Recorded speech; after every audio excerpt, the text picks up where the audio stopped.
Our star has reached the end of its life once again. Humanity had no choice but to search for another star. However, this is a dark era in which most stars have already exhausted their lifespans. No new stars are being born anymore. Only faint white dwarfs with residual heat remain. Even those are difficult to find, and humanity once again faces the threat of extinction. In the process of losing stars and searching for new ones, 99% of humanity perished. Countless humans died along the way. And although more than 100 trillion years have passed since Earth disappeared, humanity has not progressed any further. The only consolation was that interstellar travel technology had advanced enough to reach other stars. In truth, it wasn't interstellar travel that advanced, but hibernation technology, allowing journeys lasting billions of years. We are currently traveling toward the only star we have discovered, and we have already been drifting for billions of years. In that time, the universe grew even darker, becoming a state of complete darkness. It became impossible to tell whether we were moving forward or backward. We continued traveling toward that single, faintly glowing star. Then one day, even that last glimmer of hope, the starlight, vanished. No matter how dark the universe is, such a sudden disappearance made no sense. There was nowhere else to go. So we decided to maintain our current course and keep moving forward. After several days, the star reappeared, but after a single day, it vanished once again. And this kept repeating. The only way to explain it was that we were continuously circling the same point. Each time we completed the orbit and returned to the same position, the star seemed to reappear. There is no doubt that we are being drawn by something invisible, endlessly orbiting the same place.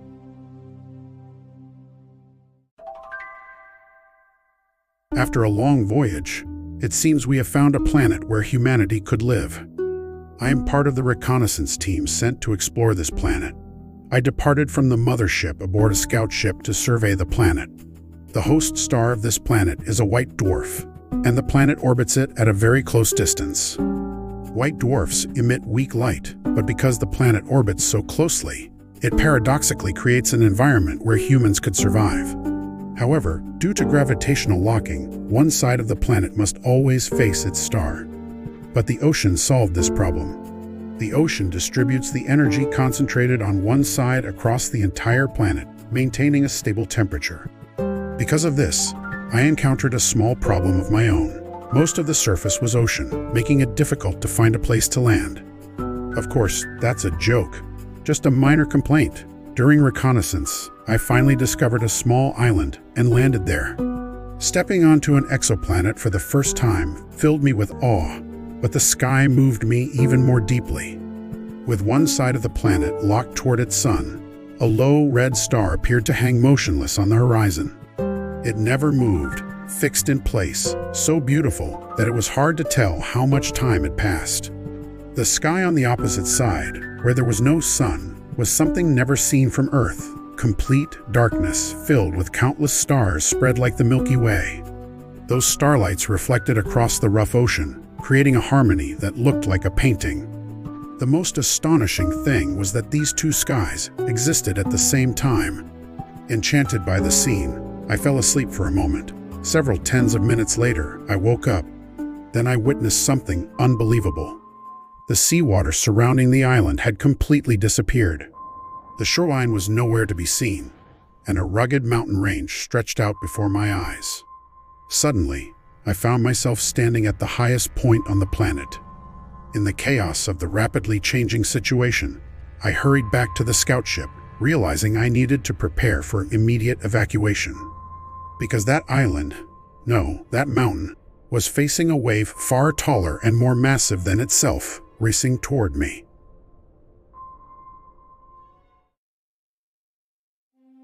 Humanity partially succeeded in terraforming Titan, gaining a second Earth.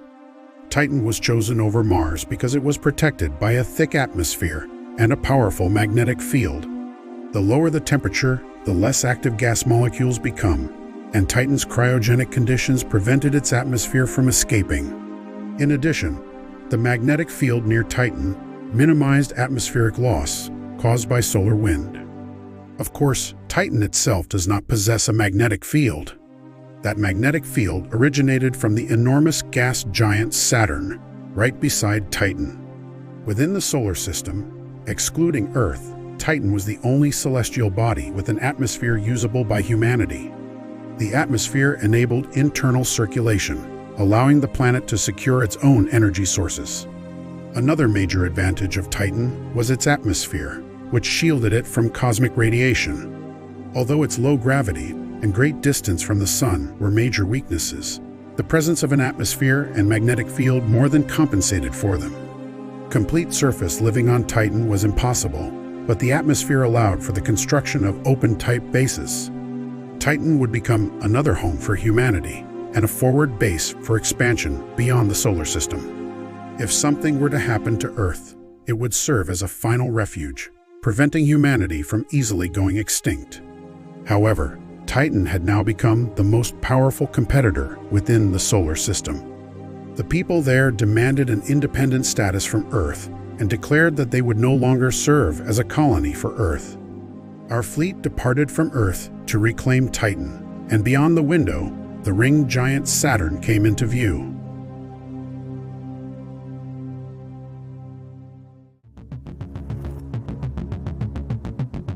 Titan, a moon of Saturn, had partially succeeded in terraforming and initially served as a colony of Earth. However, Titan's command eventually declared independence from Earth and demanded an equal status. Unable to accept this, the Earth government dispatched 2 fleets to reoccupy Titan. The first fleet was heavily loaded with orbital assault craft and surface interception missiles to secure Titan's upper atmosphere. The second fleet carried gravity-adaptive ground combat platforms and troops to be deployed after air superiority was achieved. We were confident that Titan would not hold out long against our overwhelming firepower, and believed that humanity's first space war would be recorded as Earth's victory. 8 months after departing Earth, we reached the vicinity of Saturn's orbit, where the massive ringed planet revealed itself beyond the viewport. I was aboard the first fleet, preparing for the operation that was about to begin. Saturn's rings were enormous, and as we passed above them, they appeared as if spread across the ground below. Reconnaissance drones and survey satellites detected no threats within Saturn's rings. But at that moment, missile attacks from within Saturn's rings began targeting our ships. Caught off guard, we were shaken helplessly, and the greatest problem was that we could not identify the launch points at all. Titan's missile turrets were concealed within the rocky debris of Saturn's rings, changing trajectory immediately after launch and vanishing in an instant. From various points within the ring debris, more turrets revealed themselves, and we could not even predict where the next attack would come from. Eventually, the second ship suffered critical damage and collided with Saturn's ring layer. The first fleet, which I was aboard, barely escaped the rings as well, but sustained fatal damage to its propulsion system. Having lost thrust, our ship was gradually pulled into Saturn's gravity, and the vast atmosphere of the gas giant filled our view.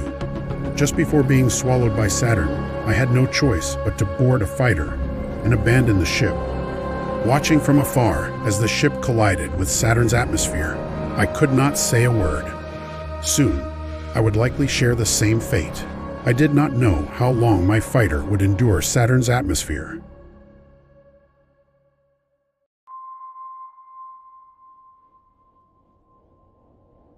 The end of life was this futile. Dying was regrettable, but death is something no one can avoid. Accepting everything, I brought my life to an end. It was an eternal end, and I would sleep forever. Then my consciousness suddenly snapped awake. Someone woke me on the day I died. I let out a desperate scream and opened my eyes. Being awakened doesn't mean you can wake up, but I did. Then I looked around to see where I was. It was a hospital room made up of cutting-edge facilities. The facilities were so good and clean that for a moment I wondered if this place was heaven. However, someone came in, and after hearing his explanation, I realized it was at least not heaven. They said they were the descendants of humanity, and that the present was several thousand years in the future since my death. They said they were reviving dead ancestors for a special purpose. They told me to rest and then left the hospital room. Although they told me to rest, countless thoughts continued to swirl through my mind. Why did they revive me? No matter how much I think about it, it doesn't seem like I was revived because I was special. I'm not that kind of person. Could it be for some kind of experiment? Am I about to become their test subject? Why on earth did they bring me back to life?